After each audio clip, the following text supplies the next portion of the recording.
আজকে সেই আজাদির বিরুদ্ধে আপনি প্রশ্ন তুলছেন।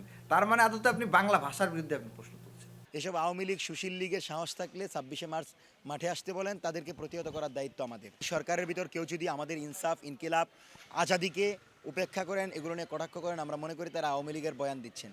বাংলা ভাষাটাই তো ধার করে আনা। আপনারা আজকে যে স্লোগান নিয়ে চুলকানে দেখাচ্ছেন, ইনকলাব জিন্দাবাদ, এই স্লোগান পোলাপান দিয়েছে বলেই আপনারা আজকে মন্ত্রী হইতে পারছেন। পৃথিবীর কোনো ভাষায় শুধুমাত্র কেবল নিজস্ব শব্দ দ্বারা আসলে কখনো সমৃদ্ধ হতে পারে না। ইকবাল হাসান মাহমুদ টুকু আজকে বড় বড় কথা বলছেন, অথচ তার দলের নেতারাই বলছে যে তিনি ৫ আগস্ট পূর্ববর্তী সময়ে পলায়া ছিলেন, পলাতক ছিলেন। দেখুন মানুষের জ্ঞান কতটুকু আর টুকুর জ্ঞান কতটুকু, এটা নিয়ে আসলে যথেষ্ট প্রশ্ন আছে। আর আজকে যে হীনমন্যতা, তারা আসলে যারা যারা এই ধরনের কথা বলার চেষ্টা করছেন, তারা না বোঝে ভাষা, না বুঝে ভাষা আন্দোলন, না ধারণ করে মুক্তিযুদ্ধ, না ধারণ করে ভাষা আন্দোলন। দেখেন আজকে বাংলা ভাষা রাষ্ট্রভাষা হইছে, বাংলা ভাষা যে ৫২ সালে যদি ভাষা আন্দোলন না হইতো তাহলে আজকে বাংলাদেশের রাষ্ট্রের জন্ম হইতো কিনা সেটি নিয়ে যথেষ্ট প্রশ্ন থাকে। আর এই বাংলা ভাষাকে রাষ্ট্রীয় ভাষা হিসেবে করার জন্য প্রথম ম্যানিফেস্টো প্রকাশ করেছিল কারা? গণ আজাদি লীগ। সেই সংগঠনটার নাম কি? গণ আজাদি লীগ।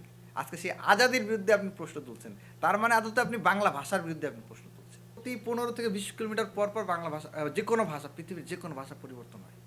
আপনি আজকে ঢাকা এখানে দাঁড়িয়ে আছেন, এইখানের মানুষের যেরকম ভাষা ২০ কিলোমিটার দূরে আপনি যান, তার ২০ কিলোমিটার দূরে যান, আপনি প্রতিনিয়ত ভাষার স্বরের ধ্বনিতে বিভিন্ন ধরনের পরিবর্তন আপনি লক্ষ্য করবেন।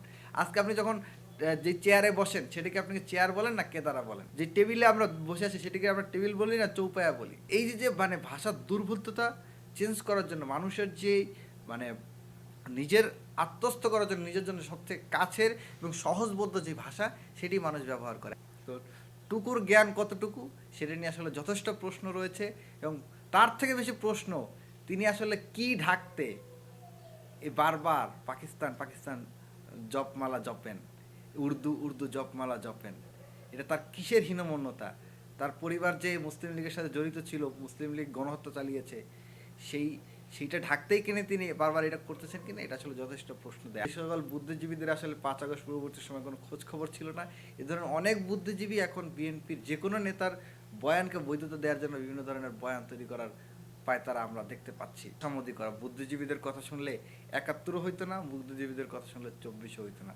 বুদ্ধিজীবীরা আজকে বলার চেষ্টা করছেন এই ইকবাল হাসান মাহমুদ টুকুর হীনমন্যতাকে বৈধতা দেওয়ার জন্য তারা বলার চেষ্টা করছেন যে ইনকিলাব, ইনসাফ, তারপরে জুলুম, এগুলো ভিন্ন ভাষার শব্দ। পৃথিবীর কোনো ভাষায় শুধুমাত্র কেবল নিজস্ব শব্দ দ্বারা আসলে কখনো সমৃদ্ধ হতে পারে না।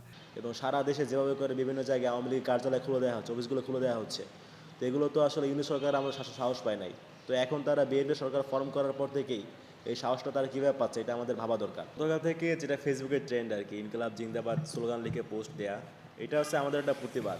মাহমুদুল হাসান টুকু একটা বক্তব্যে উনি বলেছেন যে ইনকিলাব এই শব্দগুলো হচ্ছে আমাদের জেনজির ভাষা হয়ে গেছে। কিন্তু খুবই আশ্চর্যজনক ব্যাপার হচ্ছে উনি ওনার নিজের বক্তব্য, ওই বক্তব্য যেটা দিয়েছেন সেখানে উনি পুরোটা বক্তব্য দিয়েছেন বলতে গেলে ইংরেজিতে প্রায়। তো ওনার কাছে ইংরেজি যে it's a failure of a teacher, এইটা বিদেশি ভাষা না, বিদেশি ভাষা হচ্ছে ইনকিলাব জিন্দাবাদ। সমস্যাটা আসলে এরকম না যে উনি বুঝে না, সমস্যা আসলে ওনার গোড়ায় আসলে ইনকিলাব, ইনসাফ, আজাদি এই শব্দগুলোর মধ্যে একটা ইসলামিক একটা বিষয় আছে আর কি।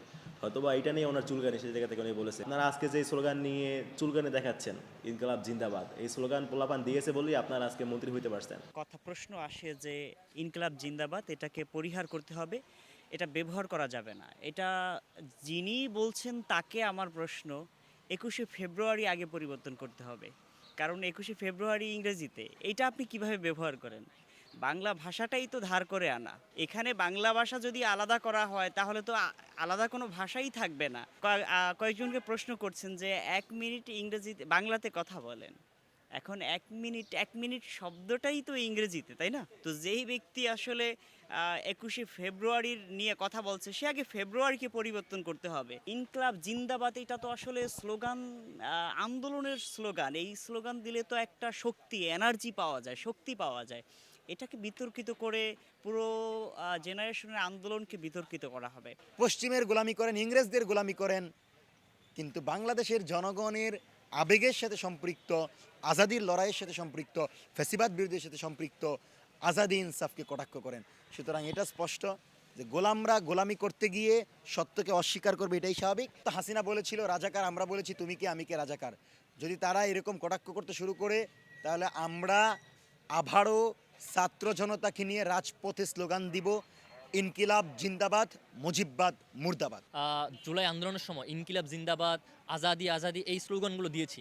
তখন কিন্তু হাসিনা বিরোধীর পক্ষে যারা ছিল সবাই কিন্তু এই স্লোগানগুলোকে সমর্থন দিয়েছে।